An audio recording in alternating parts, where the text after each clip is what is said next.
Hello, friends, followers, and viewers, etc. This is Francis Jeffrey coming to you again, except this time from Ligonier, Indiana. I decided to drive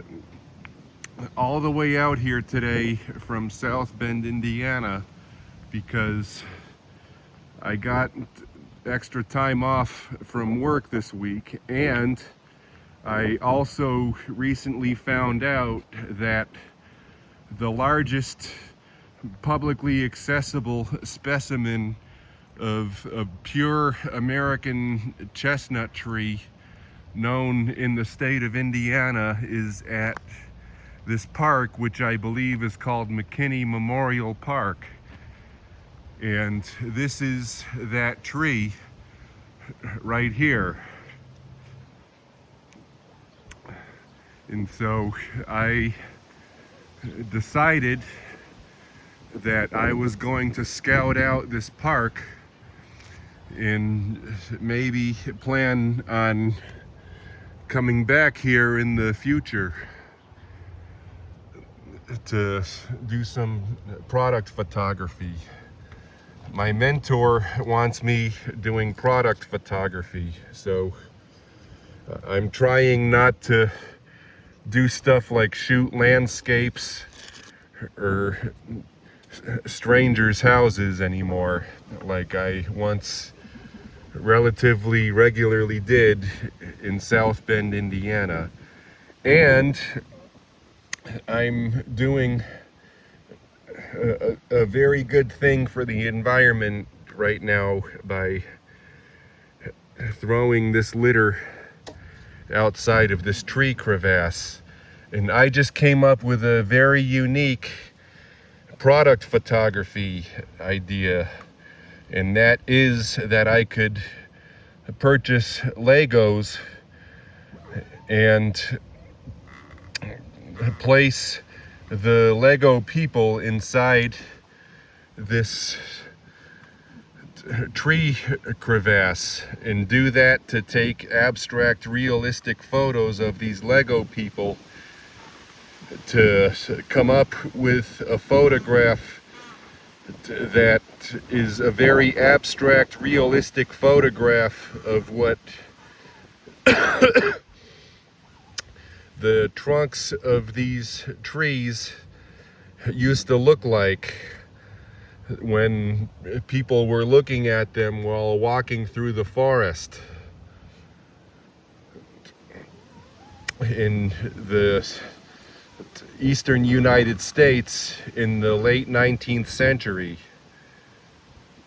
Sorry, I've been a little bit congested lately. And while I'm at it, I am also deciding to video record this thingamajig here and do some research into this thingamajig and find out whether or not this thingamajig would be an interesting thing to do product photography of, because what I'm assuming it's used for is somehow collecting pollen or nuts from this tree as it falls, and that way members of the American Chestnut Foundation, who are actively using this tree in their breeding program, could collect nuts from it when the nuts fall off the tree in the fall. And I actually have the rare experience under my belt of finding a mature American chestnut tree in the woods in East Haddam, Connecticut, and reporting it and having it verified, and being able to do several videos of it, which are on my YouTube channel, which y'all can find if you scroll through my YouTube channel. And before I get closer to this tree, I might as well summarize for you all why these trees used to be the most valuable tree in the world and what happened to them.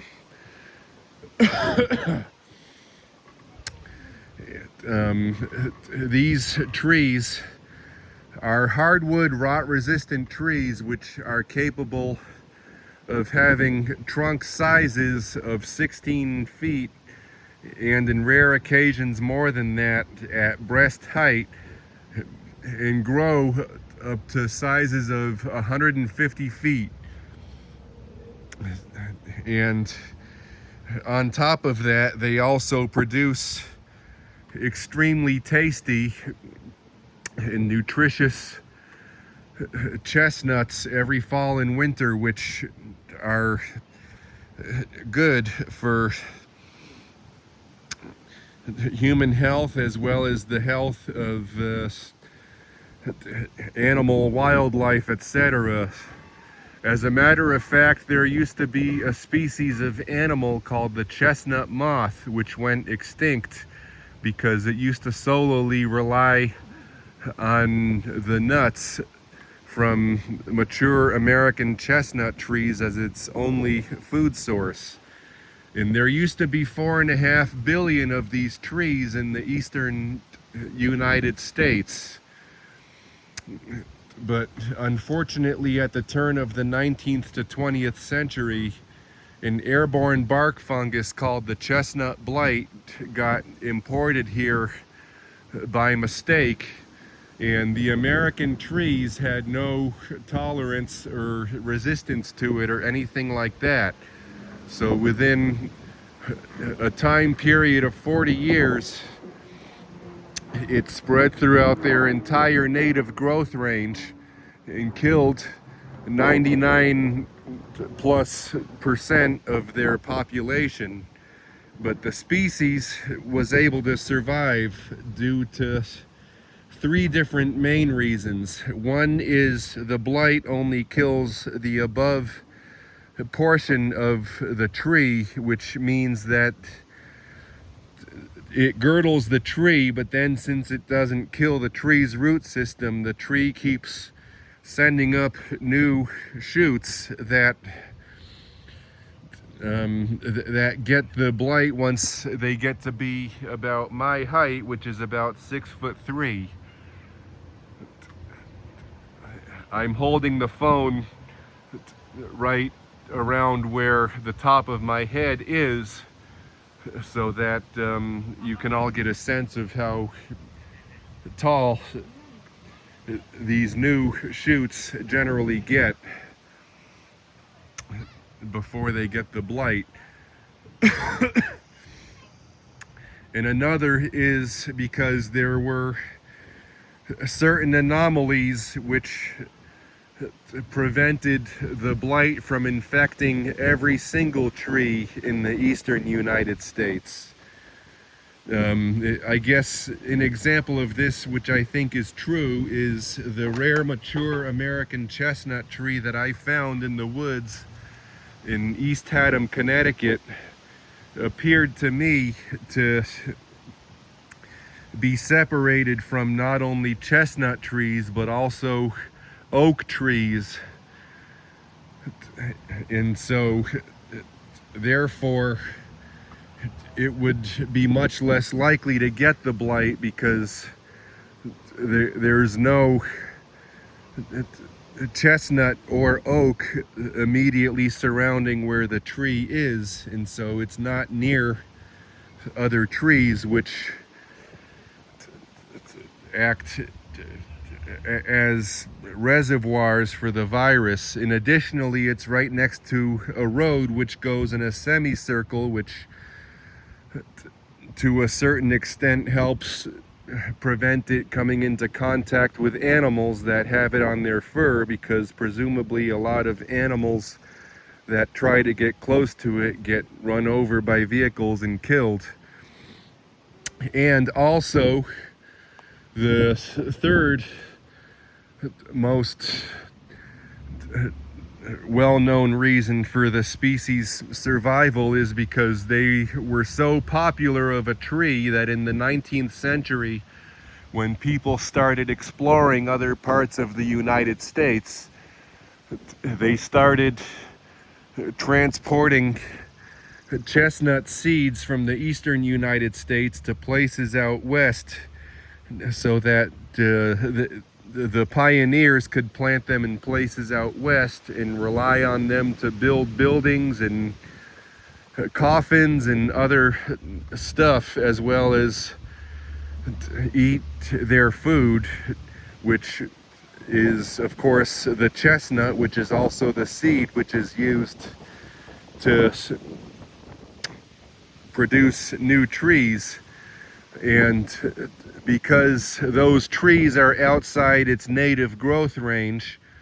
the blight never made it that far out west. And so those trees are actually still alive today, and you can see documentary videos that are done on these trees on YouTube. And Indiana is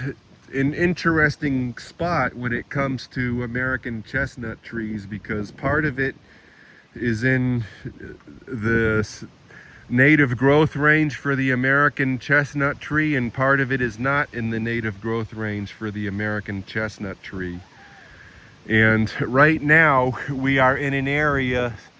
that is not part of the growth range for the American chestnut tree. So that explains why this tree never got the blight, because the blight doesn't live in this area. And I should state that this tree is actually the largest American chestnut tree that I myself have ever seen. The one that I found in East Haddam, Connecticut is about 60 feet tall, whereas this one is almost 80 feet tall, and the trunk of it is also much bigger than the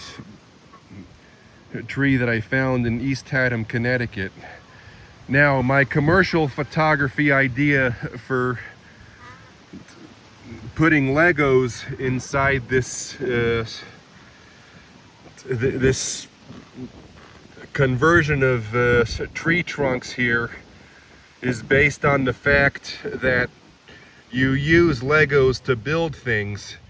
and these trees are now well known for being nicknamed nearly mythical trees, because these trees used to be known for being the tree that solved everyone's problems. And so now that these trees are basically gone, you hardly ever see them anymore. So finding one is like finding a magical thing, which is a thing that solves everyone's problems right in the spot where the tree is at. So since you use Legos to build things, and people used to use these trees to build things, I think that it's a very interesting juxtaposition. And as I stated earlier, if I place human Legos right in that crevasse and photograph them that way, then it gives this abstract, realistic view of what seeing photos of people against these ginormous trees out in the overgrowth forests used to look like. You can look up photos of American chestnut trees on Google Images and see what I'm talking about.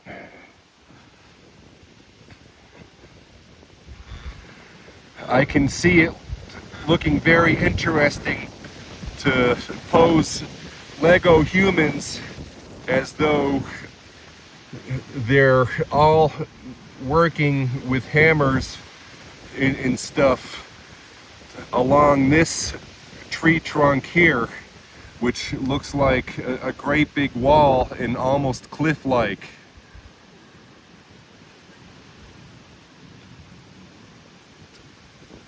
And I am professionally trained in photography, so it is just natural for me to notice these things upon observing something for the first time ever. And since what I do is scout locations out before doing photo shoots at them, I come up with ideas like this and then execute those ideas later on when the lighting is going to be right. And due to the fact that I scout out locations, I figure out when that time is going to be and then come back later,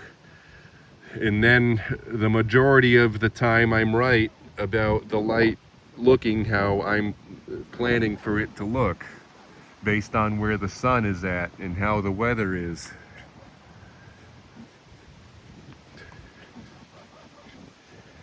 So obviously I'm not going to be able to climb this tree to the tippity top, but I am going to engage in an activity which kids born as late as the early 20th century used to be able to engage in their own backyards, which was do the best I can to climb it as high as I safely can. I don't think I can get safely any higher than this unless I'm able to sit in that crevasse.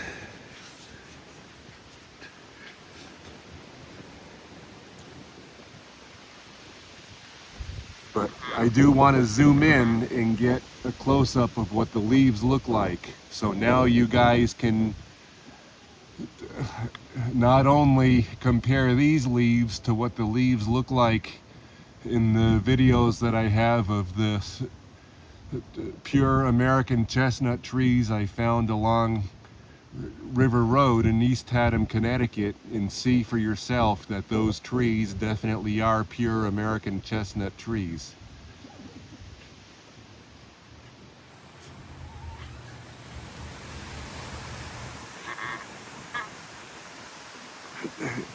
You see, I can tell that the blight definitely doesn't exist in this area because the most common way that these trees get it is through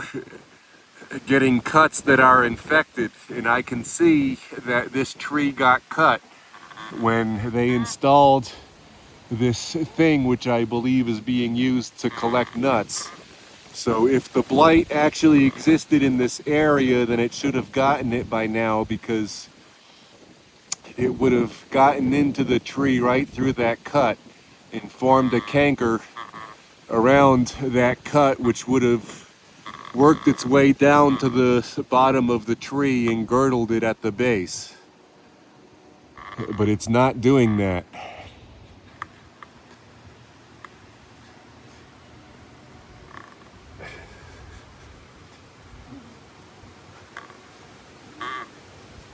And